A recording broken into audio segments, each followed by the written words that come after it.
All I do is rhyme. All I do is get this money. All I do is grind. Play shows and chill with honeys. All I do is shine. Show the world, ain't it funny? I'm one of a kind. What is going on, guys? Upright Destiny here. Tomorrow Warmind does release. You can preload Warmind at 7 AM Pacific time. Patch notes go live at 10 and the game launches at 11. So make sure that you are nice and early to preload it. Today, obviously, we're going to go over the latest news that we have on Warmind, ready to conquer it tomorrow. If you have no idea about Warmind and you don't know about anything that's coming out of it, go and check out my other videos. We break it down, we go over what's being released, how and when, and all things like that. And for those of you that haven't seen it, I'm going to play a short clip for you now that we see Bungie creative and design directors talk about the insights of Warmind and go over a little overview. Warmind is the start of the new conversation. It's a step forward in the direction we want to start taking Destiny. We want content that brings us back and makes us want to play more. And so we knew that campaign was something that we needed to have nice and tight. But it was the new activities that we added to the destination that was much more important. And we wanted to add pursuits in the destination, new gear sets and chasing after Seraph-themed weapons and gear. So we want players to feel like they're grinding with purpose, as I call it, focused on I know what I'm going for, I want to get it, and I'm going to keep playing. It's kind of similar to what we just had with the DFA and the Nightfall. And we want that same feeling of I know that Seraph sniper rifle's behind there. Yes. I'm going to keep grinding against this thing to get that gun. Absolutely. There's going to be lore attached to all of these discoverables that are digging into that Warmind, Clovis Bray, Anna Bray relationship. You explore the glaciers, you're in the Clovis Bray facility. Yeah, and the Warmind is, sitting up high, but then, we have activities that run you through the tunnels that the Hive have dug out, and you come out into Hellas Basin, and then you see the skybox, you see the Rasputin pyramid, and it's just such an evocative thing of I want to find out what is there. Diversity inside of this destination is out of control. Yeah, huge scalloped walls of ice, but then big open expanses when you're on the top of the surface. There's a really cool dichotomy between all the spaces. Well, one of the things that we wanted to do was bring back the big boss fight, and so we built the destination in a way that teases and ramps up to that big fight. Destination always had in mind the Worm God and the soul. It started with Rasputin, and then I think the next step after that was who are we fighting? Formidable foe. Formidable foe, yeah. Yep. And Vivi definitely is all about the big bosses. And really wanted to bring a big boss in, and no matter how crazy you thought we were. It was the marriage of these two and making them coexist in a cohesive manner. Another thing that came out from the playtest was the new relic we're actually putting in. You get the opportunity to actually wield a weapon of Rasputin's own design. And it's this javelin we call the Valkyrie that is a really deadly long-range weapon, but yet it's super powerful if you decide to use it in melee up front. So we have all new campaigns to start out with. We've added new adventures, new quests, new exotics for players to find, and we have the new escalation protocol activity that we're adding. So we're encouraging players to stick around, play a destination, explore it, uncover secrets, and learn more about Rasputin and the Bray family.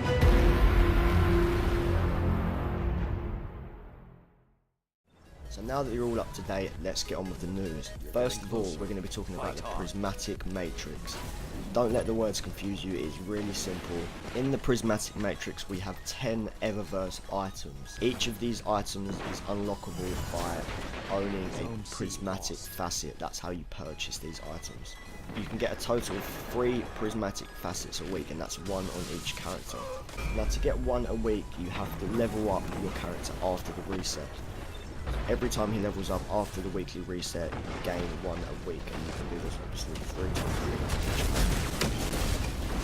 If you would like to purchase one of these facets after you've already earned your weekly one, they will cost you 200 silver dust each. Bad thing about this is that they are randomized, so if you do see something that you like, you might not get it straight away and you might get something that you didn't want.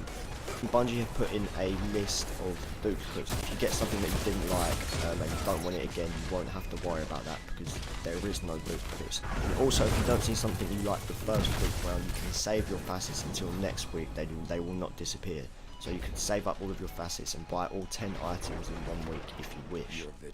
So hopefully you all are caught up on that. Next up, we have the brand new exotic scout rifle, Polaris Lance. It is a solar scout rifle and it has quite a unique perk. The perk being, if you land 4 precision shots, the 5th shot will be a delayed explosive solar round, dealing damage to enemies around it and your target. I do have some gameplay for you here. The gameplay that you are going to be seeing is from the Sony exclusive Strike Inside Terminus.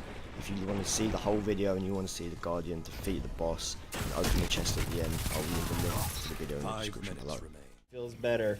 There's a lot more stuff that we can and will do in the future, but man, it definitely has put us in a great spot. And I think rolling into the Crucible ranked stuff, like I was mentioning, and also having Warmind drop together with the remaining changes, like I think it's going to be really fun. It's going to put Destiny in a really good spot.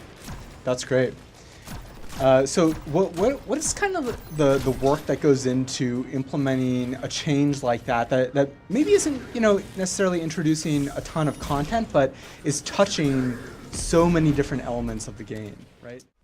In this same gameplay, we can see the Soros regime in someone's inventory, and we can also confirm that the perks are the same as Destiny 1. Now, this is pretty cool. Since auto rifles are already fun to use in Destiny 2, well, this will be a extremely fun exotic to have equipped. I'm sure, as most of you know, guys, that this is the Nightfall challenge card. It is the rare one currently in Season 2. In Season 3, Warmind, you will be able to take this dessert to upgrade it to a legendary one. Now, in this legendary one, you'll be able to choose the modifiers that you have for your Nightfall. You'll be able to choose 4 modifiers, 1 being a burn, 1 being an advantage, and 2 being a disadvantage.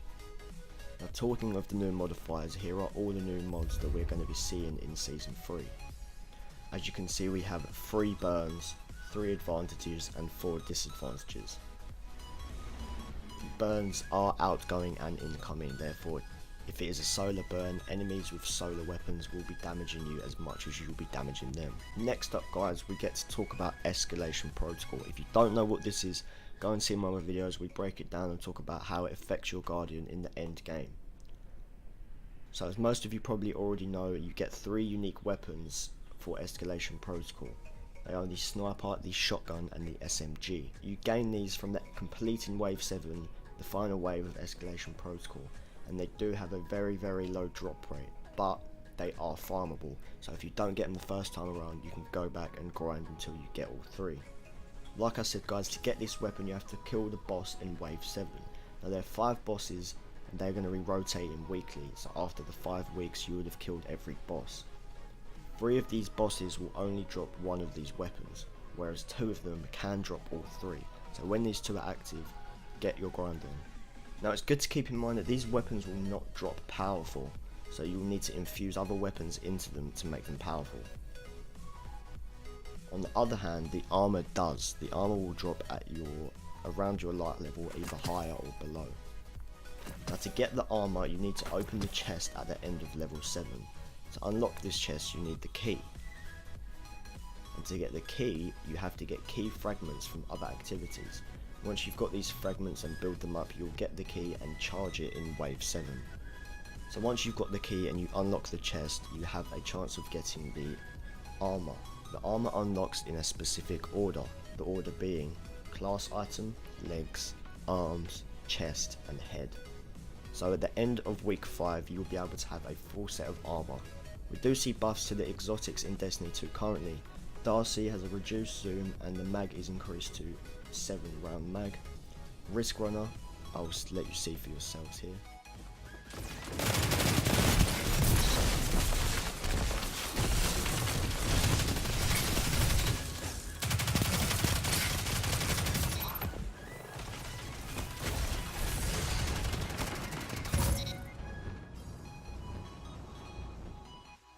And Bungie have been talking about the Sunshot. They said on explosion kill, Sunshot gets higher detonation damage and a larger detonation radius, more chained explosion kills. So that is it for the main moves, guys. As most of you probably already know, the vault space will be increasing from 200 to 300, so that is 100 increase, so you won't be having to keep all of your old legendaries that you don't want to dismantle in your inventory and stock in your vault. You can put them in your vault now. Obviously we have the new emote choice, so you'll be able to choose all of your emotes on your will and have them customized to whatever button you would like. Now we also do know now that in September there will be a brand new game mode. More console and people that went to the Bungie event played this, but unfortunately I'm not allowed to talk about it. The last little bits we have to talk about, guys, is the storage requirements for patch 1.2.0. For PlayStation 4 it will be 71 gigabytes, Xbox One it will be 50 and PC is 68. If you can't wait to get your hands on the story of Anna Bray and how she links to Warmind, Bungie have released a digital comic in their patch notes. If you want to check that out, I'll leave a link to it in the description below as well. Now guys, that is going to conclude today's video. Tomorrow obviously I will have a video up on Warmind. It might be the day after, on the Wednesday. As soon as I can get that up I will. Make sure you subscribe and hit the notification button, as I'll be posting all the Easter eggs, glitches, secrets that we find out about Warmind. So make sure you stay tuned for those. If you liked the video, please click the thumbs up down below, and if you disliked the video, hit the thumbs down below. If you did dislike the video, put in the comment section why you disliked it so I can turn that into a like. I want to hear your guys' thoughts on tomorrow's launch of Warmind. Let me know if you'll be playing it and what you'll be doing first. So yeah, that has been it, guys. It's been Upright Destiny. Peace.